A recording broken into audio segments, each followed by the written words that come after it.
இன்றைய பதிவில் மூலப்பத்திரங்கள், உண்மையான ஆவணங்கள், அதாவது ஒரிஜினல் டாக்குமெண்ட்ஸ் தொலைந்து விட்டால் என்ன செய்ய வேண்டும் என்பது பற்றி பார்ப்போம். முறையாக ஒரு சொத்தை பத்திரப்பதிவு செய்து வாங்கியவுடன் அதன் உண்மையான ஆவணங்களை பத்திரமாக வைத்திருப்பார்கள். அப்படி வைத்திருக்கும் பட்சத்தில் இயற்கை சீற்றங்களினாலோ அல்லது தீயினால் எரிந்தோ அல்லது செல்லரித்தோ ஒரு இடத்தை விட்டு இன்னொரு இடத்திற்கு இருப்பிடத்தை மாற்றும் பொழுதோ மூதாதையர்கள் உண்மையான ஆவணங்களை, ஒரிஜினல் டாக்குமெண்ட்ஸ் அல்லது மூலப்பத்திரங்களை எங்கு வைத்திருக்கிறார்கள் என்று தெரியாமல் போகும்போதோ சார்பதிவாளர் அலுவலகத்தில் விண்ணப்பம் செய்து ஆவணத்தின் நகலை நாம் பெற்றுக்கொள்ளலாம். சார்பதிவாளர் அலுவலகத்தில் பதிவு செய்யும் ஆவணங்கள் அனைத்தும் பத்திரமாக பாதுகாக்கப்படுகின்றன.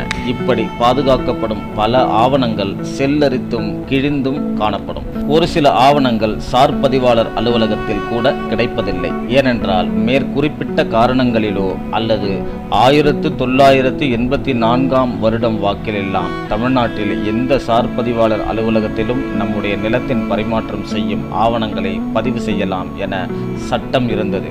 அப்பொழுது தமிழ்நாட்டில் கடைக்கோடியில் ஏதோ ஒரு கிராமத்தில் இருப்பவர்கள் கூட சென்னையில் உள்ள சார்பதிவாளர் அலுவலகத்தில் தங்களுடைய பரிமாற்றம் செய்யும் சொத்தின் பத்திரப்பதிவுகளை பதிவு செய்யலாம் என சட்டம் இருந்தது.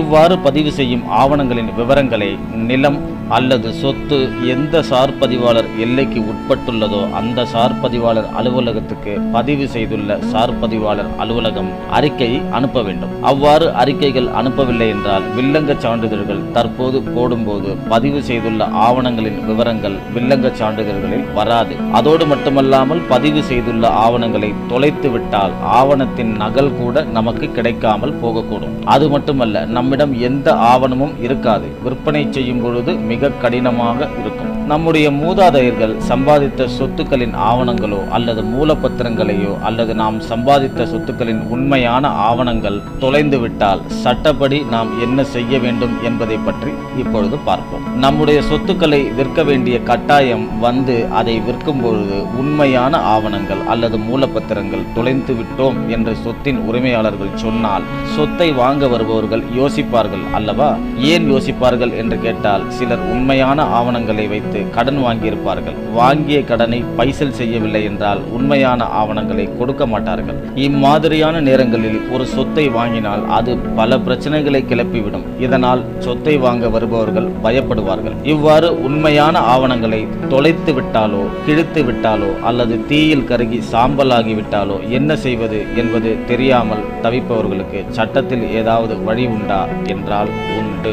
உண்மையான ஆவணங்களை பேருந்தில் செல்லும் போதோ சார்பதிவாளர் அலுவலகத்திற்கு கொண்டு செல்லும் போதோ செல்லரித்து விட்டாலோ ஒரு வீட்டிலிருந்து இன்னொரு வீட்டிற்கு குடிபோகும் போது மறந்து எங்கேயாவது வைத்து விட்டாலோ தேடியும் உண்மையான ஆவணங்கள் கிடைக்கவில்லை என்றாலோ உடனடியாக காவல் நிலையத்தில் எங்களுடைய உண்மையான ஆவணங்கள், மூலப்பத்திரங்கள் இந்த இடத்தில் தொலைந்து விட்டது என்று புகார் கொடுக்க வேண்டும். காவல்துறையினர் புகாரின் அடிப்படையில் விசாரணை செய்தும் தேடியும் கிடைக்கவில்லை என்றால் ஒரு அறிக்கை கொடுப்பார்கள். அந்த அறிக்கையானது எங்கு தேடியும் கிடைக்கவில்லை என்ற வாசகங்களை கொண்டு அமைந்திருக்கும். பின்னர் அந்த அறிக்கையை வைத்துக்கொண்டு நாளிதழ்களில் ஒரு அறிவிப்பு செய்ய வேண்டும். அதாவது பேப்பர் பப்ளிகேஷன் என்று சொல்லுவார்கள். அதில் நீங்கள் கொடுக்கும் அறிவிப்பானது தொலைந்து போன ஆவணம் பதிவு செய்யப்பட்ட ஆண்டின் விவரத்தையும் ஆவணத்தின் எண்ணையும் பக்கங்கள் விவரங்களையும் மற்றும் எந்த தேதியில் தொலைந்து போன ஆவணம் பதிவு செய்யப்பட்டது என்பதையும் சார்பதிவாளர் அலுவலகம் பெயர், சொத்து இருக்கும் இடத்தின் பெயர், சொத்தின் சர்வே எண் போன்ற விவரங்கள் எல்லாம் பொது அறிவிப்பில் தெளிவாக குறிப்பிட வேண்டும்.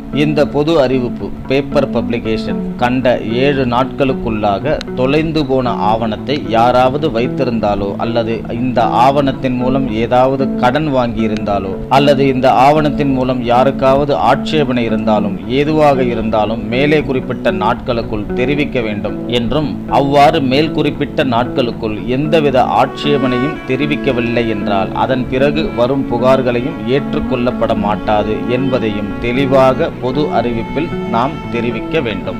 இவ்வாறு நம்முடைய சொத்தையோ அல்லது நம் மூதாதையர்கள் சொத்துக்களையோ விற்க போகும்போது தொலைந்து போன ஆவணத்தின் நகலையும் காவல் நிலையத்தில் கொடுக்கப்பட்ட புகாரின் நகலையும் காவல்துறையின் அறிக்கையையும் நாளிதழ்களில் வெளியிட்ட அறிவிப்பு நகலையும் சொத்தை வாங்க வருபவரிடம் கொடுத்தால் சொத்தை வாங்க வருபவரும் சொத்தின் உரிமையாளர் சொல்வதெல்லாம் உண்மைதான் என நம்பி சொத்தை வாங்குவார்கள். அப்பொழுதுதான் சொத்தை விற்பவருக்கும் வாங்குபவருக்கும் எந்த பிரச்சனையும் வராமல் இருக்கும். என்ன நண்பர்களே, ஆவணம் தொலைந்துவிட்டால் என்ன செய்ய வேண்டும் என்று ஒரு புரிதல் ஏற்பட்டிருக்கும் என்று நினைக்கிறேன்.